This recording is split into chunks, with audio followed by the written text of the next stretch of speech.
হাতের তালুতে আর লেখা অবভিয়াসলি রোজা, এটা কেন তার প্রেমে পড়েছি, কেন তাকে ভালোবাসি, সেটা আমাদের খুব পার্সোনাল ব্যাপার। যেহেতু আমি বিয়ে করেছি, আমি সেটা জানাবো, জানানোর কথা ছিল, আমি জানিয়েছি। এটাকে একটা ন্যাশনাল ইস্যু আর বানাতে চাই না। আমাদের জাতিগতভাবে একটু বেশি জাজমেন্টাল। সাধারণ মানুষ হিসেবে আমি বিয়ে করেছি এবং আই এম ভেরি হ্যাপি। যে ইন্টারভিউ নিচ্ছে সেও কাটতির জন্য, যে ইন্টারভিউ দিচ্ছে সেও কাটতির জন্য। আমি নিজেকে ভাগ্যবান মনে করি যে আমি আমার একজন মানুষকে পেয়েছি যা makes me smile.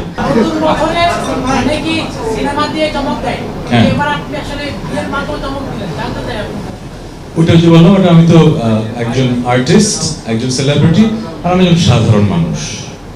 আমি কিন্তু যখন এখানে মানুষ দেখে মনে হবে যে আমি বিগ সেলিব্রিটি, তা আমার জীবনটা খুব সাধারণ। কিন্তু আমি কিন্তু সুপার শপে ঘুরি, আমি কিন্তু মাঝে মধ্যে মাস্ক পরে রিক্সায় উঠি, না রিক্সায় ভুল বললাম, মানে হাঁটাহাঁটি করি। কিন্তু মানে আমি খুব সাধারণ একটা মানুষ, ঠিক আছে?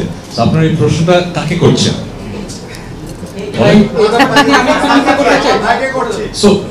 ভাইয়ের জন্য আসলে এটা তো চমক না, এটা জীবনের একটা অংশ। এটা জীবনের একটা অংশ, আমার পার্সোনাল লাইফের খুবই ইম্পর্টেন্ট অংশ। কিন্তু যেহেতু আমি একজন সেলিব্রিটি তাহসান, মানুষ আমাকে সেই সম্মানটা দেয়, মানুষ আমার কাছে জানতে চায় আমার পার্সোনাল লাইফে কি হয়, এই আগ্রহটা আছে। আমি লুকিয়ে তো রাখবো না। যেহেতু আমি বিয়ে করেছি, আমি সেটা জানাবো, জানানোর কথা ছিল, আমি জানিয়েছি, এতটুকু।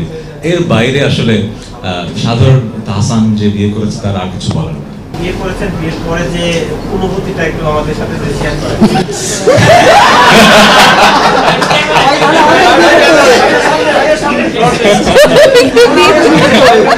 বিয়ের অনুভূতি, আচ্ছা, অনেকভাবেই বলা যায়। হয় কি, হিউমার আছে না, রসবোধ।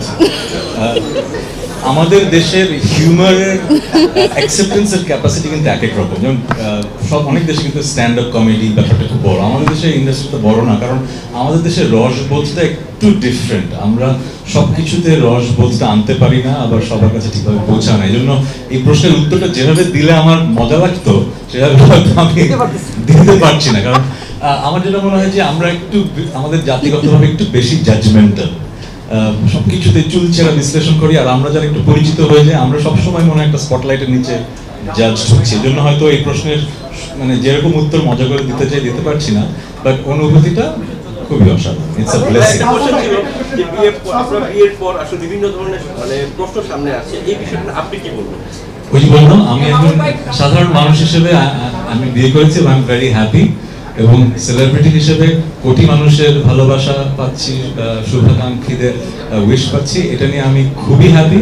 বাট আমরা এমন একটা দেশে বসবাস করি যেখানে আসলে সব দেশে নেগেটিভিটি থাকে, আমাদের দেশে একটু বেশি চর্চা হয় এবং কাটতির জন্য এই ব্যাপারটা হয়। সবাই সবার কাটতির কথাই চিন্তা করে, আমি তাদেরকে দোষ দেবো না। যে ইন্টারভিউ নিচ্ছে সেও কাটতির জন্য, যে ইন্টারভিউ দিচ্ছে সেও কাটতির জন্য। সো আমার কাজ হচ্ছে যে ওই যে বললাম, বছরের পর বছর গান করে যাওয়া, মানুষের মনের মাঝে জায়গা করে নেওয়া, তাদের সাথে বন্ধন। 18 কোটি মানুষের 18 কোটি মানুষই তো আমার শুভাকাঙ্ক্ষী নয়, তাই না? আমি এটা বুঝি, পৃথিবীতে এমন কোনো মানুষ তো নাই। সো আমার কথা হচ্ছে, আমি যাদের জন্য গান করি, তাদের জন্য গান করছি, তারা আমার এই সময়টায় খুশি হয়েছে। তো আমি নিজেকে ভাগ্যবান মনে করি যে আমি আমার একজন মানুষকে পেয়েছি যা makes me smile like this and I'm very happy. যেটা হয় কি, পার্সোনাল লাইফের অনেক সুন্দর ঘটনা থাকে যেগুলো আসলে ক্যামেরার সামনে বলা রুচিশীল না। সো আমি কেন তার প্রেমে পড়েছি, কেন তাকে ভালোবাসি, সেটা আমাদের খুব পার্সোনাল ব্যাপার। সো একটা সময় হয়তো ব্যাপারগুলো একভাবে দেখতাম, এখন যেভাবে দেখি যে it's a blessing to be married. So I feel like আমি মেকি কোনো কথা বলে আসলে আপনাদের শোনাতে চাই না। I feel like life is amazing because I have met this person.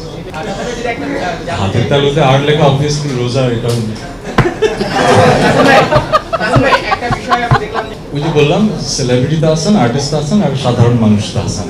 আমি পুরো ব্যাপারটাই আসলে একজন সাধারণ মানুষ, সে তার জীবন সঙ্গী খুঁজে পেয়েছে, বিয়ে করেছে। এর বেশি আমি কথা বলে পুরোটা মানে এটাকে একটা ন্যাশনাল ইস্যু আর বানাতে চাই না। আমার ভক্তদের জানানো দরকার ছিল, আমি বিয়ে করেছি, জানিয়েছি, এতটুকু। এর বেশি